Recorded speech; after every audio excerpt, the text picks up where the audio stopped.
Y llegamos ahora al capítulo 26, donde tenemos la historia del rey Usías. Leamos los primeros 5 versículos de este capítulo 26 del segundo libro de Crónicas.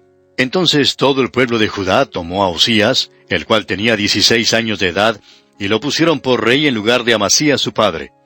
Usías edificó a Elot, y la restituyó a Judá después que el rey Amasías durmió con sus padres. De 16 años era Usías cuando comenzó a reinar, y 52 años reinó en Jerusalén. El nombre de su madre fue Jecolías de Jerusalén. E hizo lo recto ante los ojos de Jehová, conforme a todas las cosas que había hecho Amasías su padre. Y persistió en buscar a Dios en los días de Zacarías, entendido en visiones de Dios. Y en estos días en que buscó a Jehová, él le prosperó. Usías fue un buen rey, pero no fue un rey sobresaliente que digamos. No hubo un avivamiento durante su reinado. Fue durante este período, digamos de paso, que Isaías comenzó su ministerio. Él fue encomendado a su obra a la muerte de Usías. Isaías dijo en el primer versículo del capítulo 6 de su profecía: En el año que murió el rey Usías, vi yo al Señor sentado sobre un trono alto y sublime, y sus faldas llenaban el templo. Esa es su propia declaración allá en el capítulo 6 del libro de Isaías. Volviendo ahora al segundo libro de Crónicas, encontramos que Dios bendijo a Usías en la guerra y que él hizo muchas obras. Sobre eso hablaremos más adelante. Vamos a ver entonces algo que es sumamente interesante. Del rey Usías tenemos muy poca información debido a que él no hizo nada durante su reinado que Dios quisiera destacar, con la excepción de una cosa, y esa fue su funeral. Usted podrá ver en esa ocasión lo que se llama un funeral feliz. Amigo oyente, creemos que en nuestros días, especialmente entre los creyentes, necesitamos reconocer que la muerte para un hijo de Dios no es algo trágico. Nunca lo puede ser. Usted siempre puede repetir las palabras del apóstol Pablo en el sepelio de un creyente, cuando él dijo: ¿Dónde está, oh muerte, tu aguijón? ¿Dónde, oh sepulcro, tu victoria? Pablo le dijo a los tesalonicenses: Tampoco queremos, hermanos, que ignoréis acerca de los que duermen, para que no os entristezcáis como los otros, que no tienen esperanza. ¿Por qué? Amigo oyente, porque los que han muerto van a estar con Cristo, lo cual es mucho mejor. De modo que los funerales no siempre son tan tristes como parecen. Ahora, notamos aquí algo en estos primeros 5 versículos que hemos analizado, especialmente aquí en el versículo 4, dice: E hizo lo recto, es decir, Usías hizo lo recto ante los ojos de Jehová, conforme a todas las cosas que había hecho Amasías su padre. Sin embargo, debemos decir con toda franqueza que su padre Amasías no nos impresionó mucho. Usías fue un buen rey, y eso fue algo fuera de lo común para estos reinos. En realidad, en el reino del norte nunca tuvieron un buen rey, ni uno siquiera. Y en el reino del sur hubo unos pocos. Hubo 5 de ellos a los cuales se los podría considerar excepcionales, porque durante su reinado llegó a haber un gran avivamiento y una reforma. Ahora, el reino de Usías no llegó a producir un avivamiento, pero él fue un buen rey. No fue un rey malo que pudiéramos decir. En uno de los colegios bíblicos tenían un curso sobre la Biblia que era bastante fragmentario.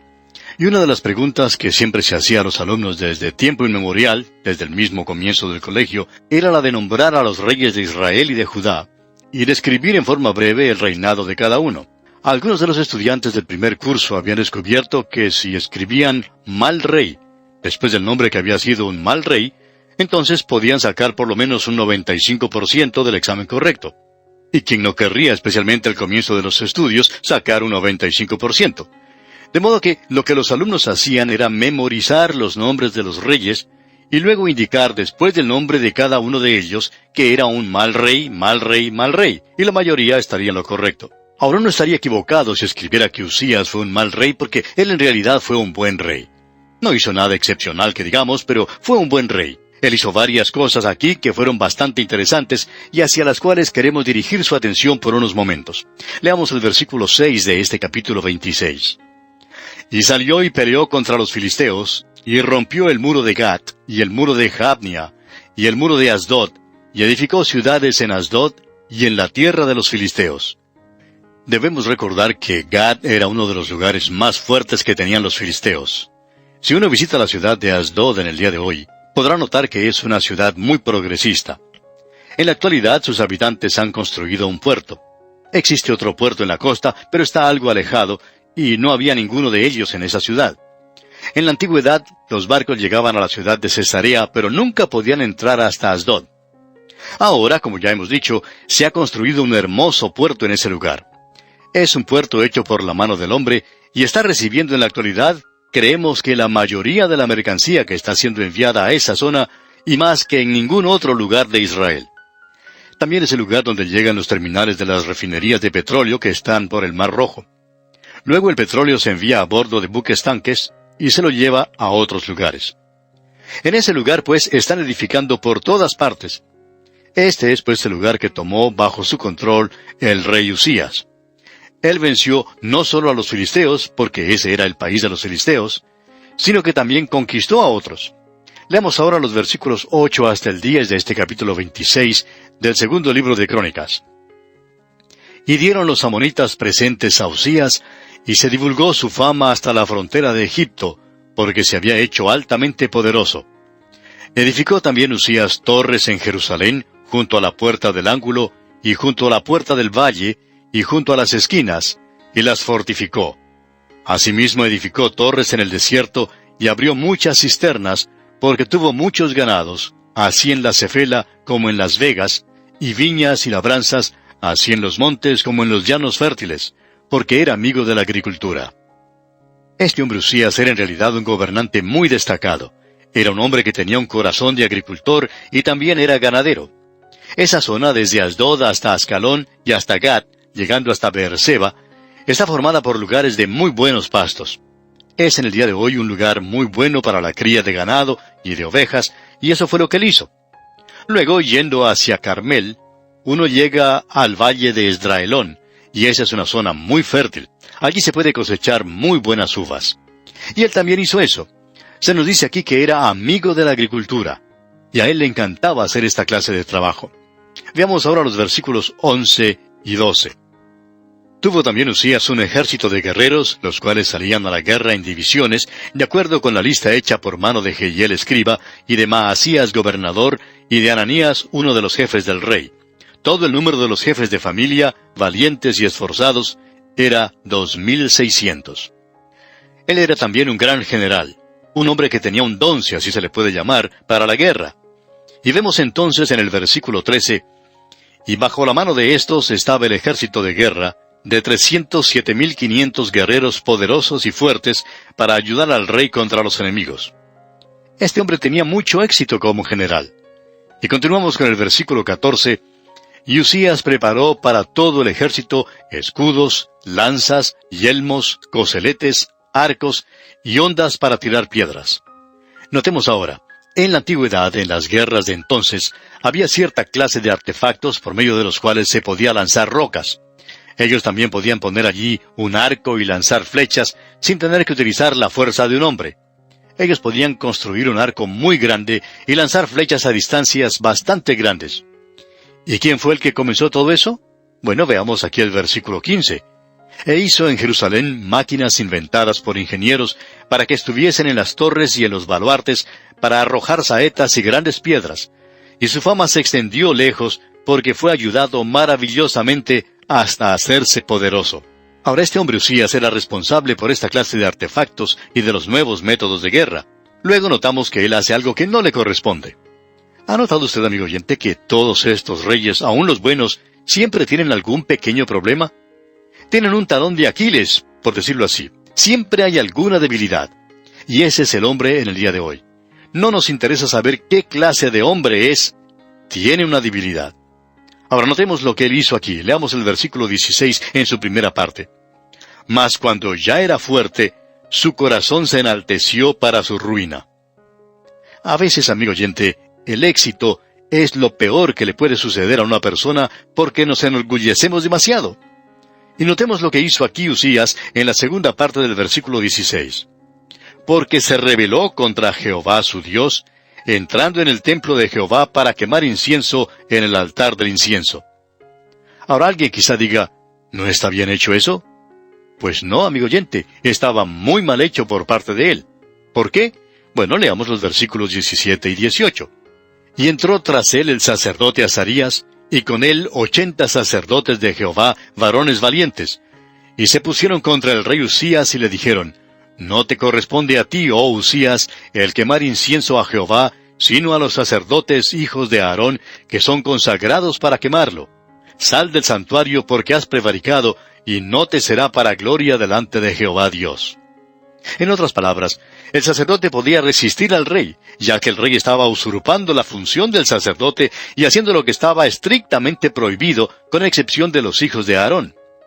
Y en cuanto concierne al incienso, solo los sacerdotes, los hijos de Aarón, estaban autorizados para ministrar en el lugar santo, especialmente en el altar del incienso y donde estaba el candelero de oro. Aarón mismo tuvo a su cargo el candelero de oro, y eso llegó a ser el privilegio del sumo sacerdote desde ese día en adelante. Notemos ahora lo que le sucedió a este hombre. Leamos los versículos 19 al 22. Entonces Usías, teniendo en la mano un incensario para ofrecer incienso, se llenó de ira, y en su ira contra los sacerdotes, la lepra le brotó en la frente, delante de los sacerdotes, en la casa de Jehová, junto al altar del incienso.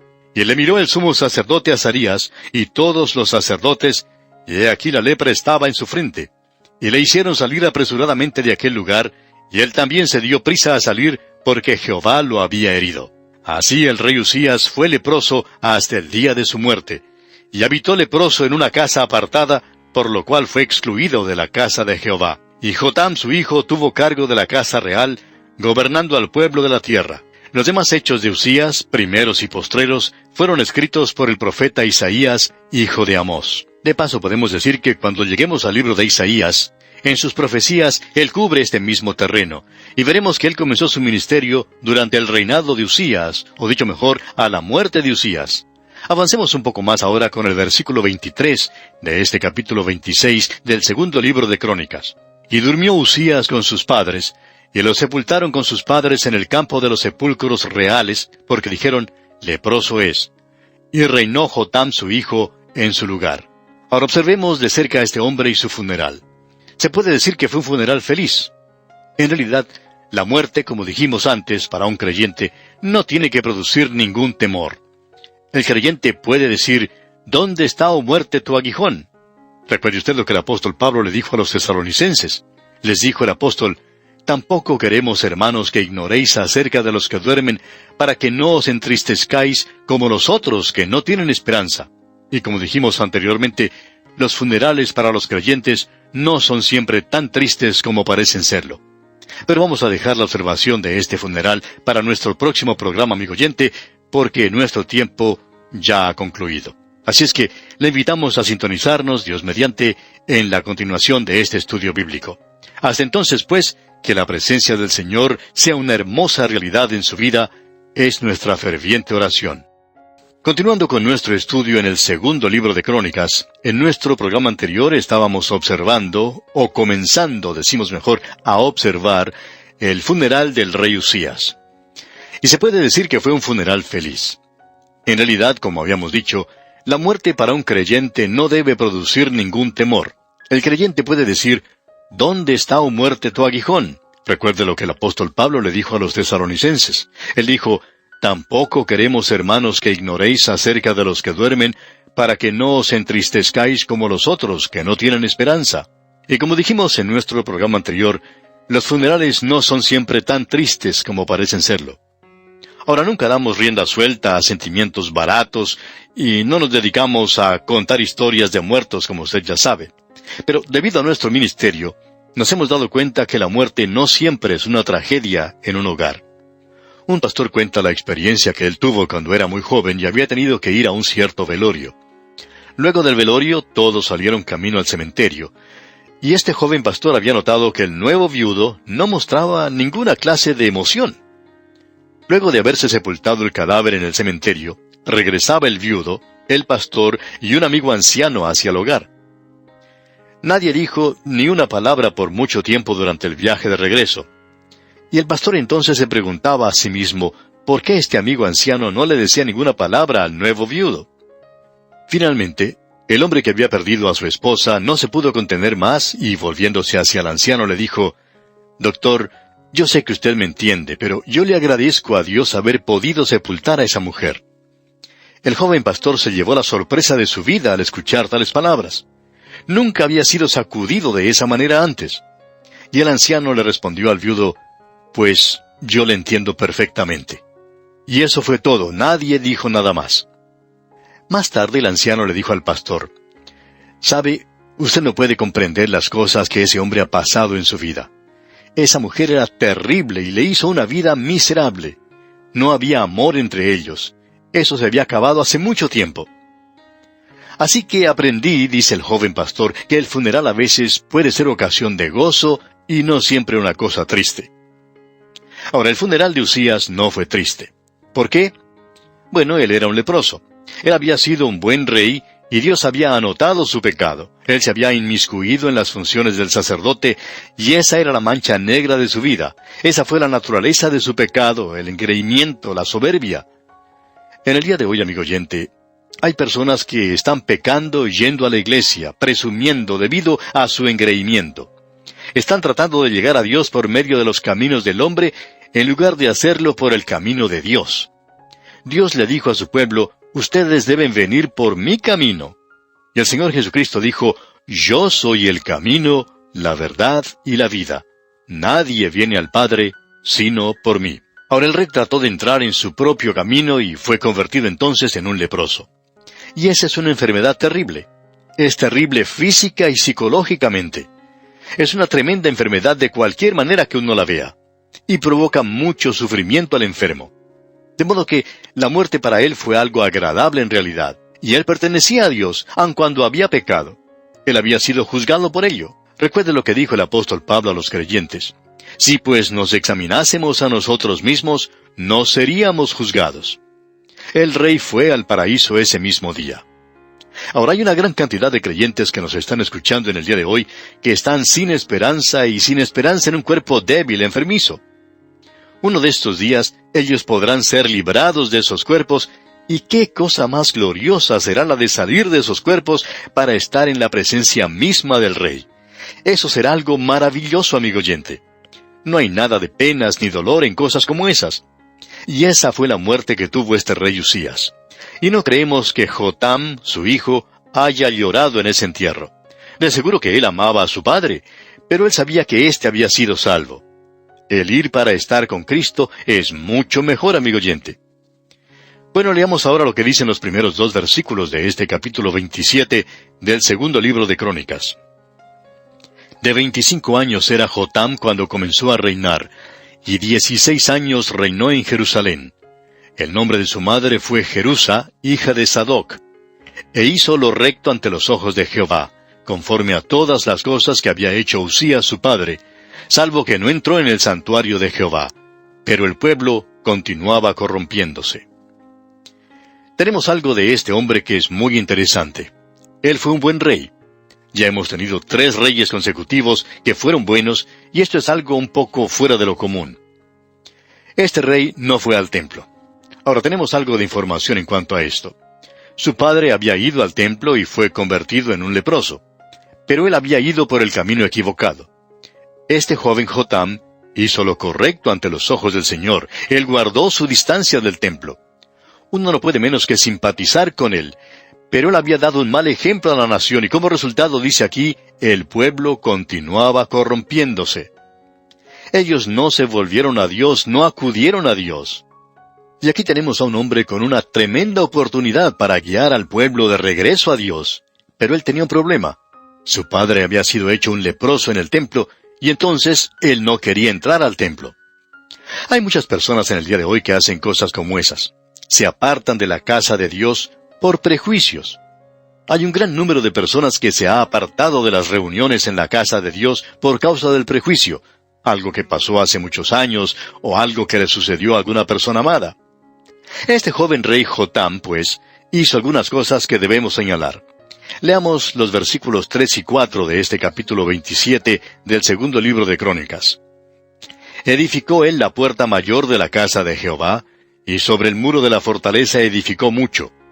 Además edificó ciudades en las montañas de Judá, y construyó fortalezas y torres en los bosques. Quisiéramos informarle, amigo oyente, que esa tierra en esos días estaba llena de bosques. Hoy las montañas están completamente desoladas, despobladas. La gente está plantando árboles nuevamente. Pero en aquellos días, Esa era una tierra donde había leche y miel. Este hombre, pues, edificó fortalezas, palacios en las montañas entre los árboles. Como podemos ver, era un gran constructor. Quizá él haya sido el que comenzó a edificar los suburbios. También vemos en la primera parte del versículo 5 que también tuvo él guerra con el rey de los hijos de Amón, a los cuales venció. Él también era un buen general, como su padre. Y ahora el versículo 6 nos dice, así que Jotam se hizo fuerte, porque preparó sus caminos delante de Jehová su Dios. Como ya hemos visto, este joven tenía un problema. Leamos los versículos 7 al 9. Los demás hechos de Jotam, y todas sus guerras y sus caminos, aquí están escritos en el libro de los reyes de Israel y de Judá. Cuando comenzó a reinar era de 25 años, y 16 años reinó en Jerusalén. Y durmió Jotam con sus padres, y lo sepultaron en la ciudad de David, y reinó en su lugar Acaz, su hijo. Ahora aquí tenemos a un joven a quien solo se dedica un capítulo para hablar de su reinado. Pero un problema, un prejuicio, impidió que él llegara a ser un gran rey y que hiciera grandes cosas para Dios. Y eso es todo lo que hizo.